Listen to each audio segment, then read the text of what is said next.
कि आप लोग देख रहे हैं 2-3 दिन से एक वीडियो वायरल हो रहा है जिसमें सिख कम्युनिटी कह रही है कि हमारी 2 बच्चियां दनमीत और मनमीत मिसिंग हैं।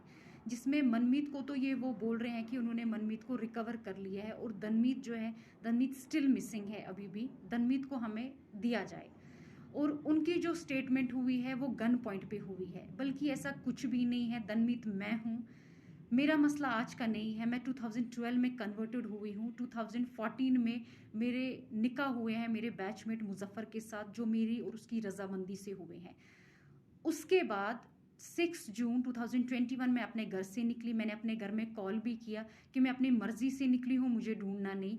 और विद इन 2 घंटे में पुलिस ने मुझे लोकेट कर दिया और सदर पुलिस स्टेशन बागात ले आए, जिसमें ऑलरेडी पूरी सिख कम्युनिटी और मेरी फैमिली वहां पर थी।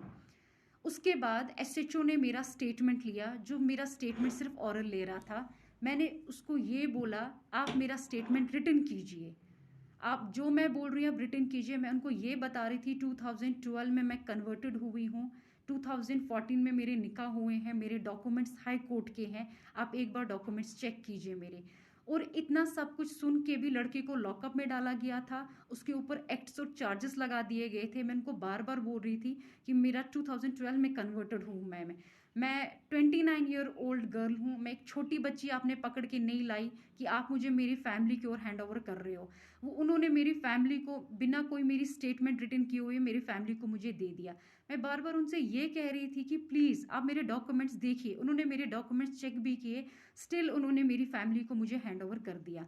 और उसके बाद ही नेक्स्ट डे 7 को मेरी फैमिली मुझे यहाँ से जम्मू ले गई।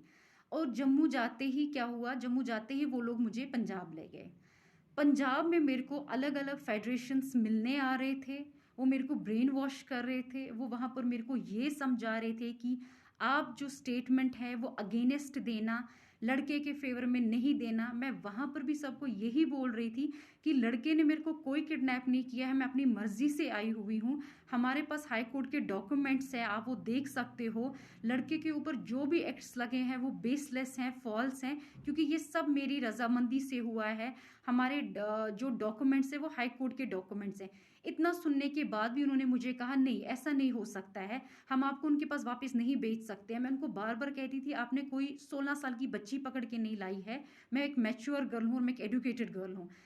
इतना सुनने के बाद भी वो मुझे यही थ्रेटनिंग दे रहे थे कि अगर आपने ऐसा स्टेटमेंट वहां पर दे दिया जो स्टेटमेंट लड़के के फेवर में होगा, तो हमारे शूटर्स वहां पर बाहर आपका वेट कर रहे होंगे, आपको निकलते ही शूट कर दिया जाएगा, या तो वैसा नहीं अगर हम करेंगे एसिड अटैक तो आप पे हो जाएगा, या हम उनकी फैमिली पे एसिड अटैक कर देंगे।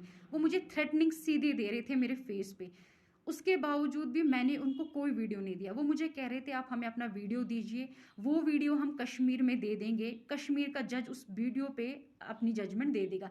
लेकिन मैं उनको कह रही थी ठीक है वीडियो तो मैं नहीं दूंगी, अगर मैं स्टेटमेंट दूंगी मैं जज के सामने स्टेटमेंट दूंगी, मैं वहां पर ही दूंगी, क्योंकि सब मेरी रजामंदी से हुआ है। मैं किसी बेगुनाह को नहीं फंसा सकती, क्योंकि ये सब कुछ मेरी रजामंदी से हुआ है। मैंने जब मैं घर से निकली मैंने घर में कॉल भी किया कि मैं किडनैपिंग विडनैपिंग नहीं है, आप लोग मुझे ढूंढना नहीं, मैं अपनी मर्जी से निकली हुई हूँ। और उसके बाद भी उन लोगों ने मेरी बात नहीं सुनी। तो हम जम्मू आ गए, क्योंकि उन्होंने उनका जो प्लान था, जो उनका नेक्स्ट प्रोपागंडा वहां पर ये था कि लड़की को गोल्डन टेम्पल से बाहर निकालो, लड़की जैसे ही बाहर निकलती है हम इस पे कोई अटैक कर देंगे। मे बी वो कुछ भी हो सकता था, वो एक्सीडेंट भी हो सकता था, वो शूट भी हो सकता था। तो उसके बाद हम एक पोस्टमार्टम रिपोर्ट देंगे, जिस पोस्टमार्टम रिपोर्ट में हम ये मेंशन करेंगे कि ये एक सडन डेथ हुआ है, इस लड़की का हार्ट कोलैप्स हो गया है या इसको ब्रेन हेमेज हो गया है। हम जो भी करेंगे हम बिल्कुल साफ सुथरा करेंगे। हम इसको ये बता देंगे इस पे सिर्फ इसका एक सडन डेथ हुआ है, आप लोगों को कोई कभी किसी चीज़ में नहीं पकड़ सकता है। और ये चीज़ मैंने सुन ली थी। मैंने अपनी फैमिली को मॉर्निंग में इंसिस्ट किया हम यहाँ पर नहीं रहेंगे, चाहे कुछ भी हो जाए, मैं यहाँ सुसाइड कर लूँगी, हम यहाँ से निकल जाएंगे। हम यहाँ से निकलते हैं, ठीक है जैसा आप बोलोगे जम्मू में मैं आपको ये स्टेटमेंट दे दूंगी, बट मैं पंजाब में ये स्टेटमेंट कभी भी नहीं दूंगी। और उसके बाद हम लोग जम्मू आ गए। जम्मू आते ही जैसे हम एक दिन रुके, नेक्स्ट मैं अपनी फैमिली के साथ 6 जून से लेके 25 जून तक थी। 25 जून को मॉर्निंग में मेरे फैमिली में कॉल आया कि हम कश्मीर पुलिस से हैं, हम गेट के बाहर हैं, आप आइए। तो मेरी फैमिली में 2 बंदे बाहर गए, वो उनसे मिले। वहाँ पर जम्मू जानीपुर की पुलिस भी थी। ये नहीं था कि वहाँ पर खाली कश्मीर पुलिस थी, वहाँ हमारे घर के साथ ही एक पुलिस स्टेशन है, उनकी पुलिस भी वहाँ पर थी। उसके बाद वो मेरे रूम में आए, उन्होंने मुझे बोला मैडम चलिए, हमारे पास हाई कोर्ट के ऑर्डर्स हैं। वो ऑर्डर हमने देखे और सीधे पहले मुझे जानीपुर पुलिस स्टेशन में ले गए। जानीपुर पुलिस स्टेशन के बाद उन्होंने मुझे जानीपुर SHO ने मुझे हैंड ओवर किया कश्मीर पुलिस के हवाले। और उन्होंने को बोला, जब सब उन्होंने हाई कोर्ट के ऑर्डर्स देखे, हाई कोर्ट के डायरेक्शंस देखे, तो उन्होंने बोला आप लड़की ले जा सकते हैं। और उसके बाद ही हम आगे हम यहाँ पर पहुँचे, मुझे वुमेन्स पुलिस स्टेशन में रखा गया। वहाँ पर मेरे को ना कोई मिलने आया, ना मैं किसी से मिलना ही चाहती थी।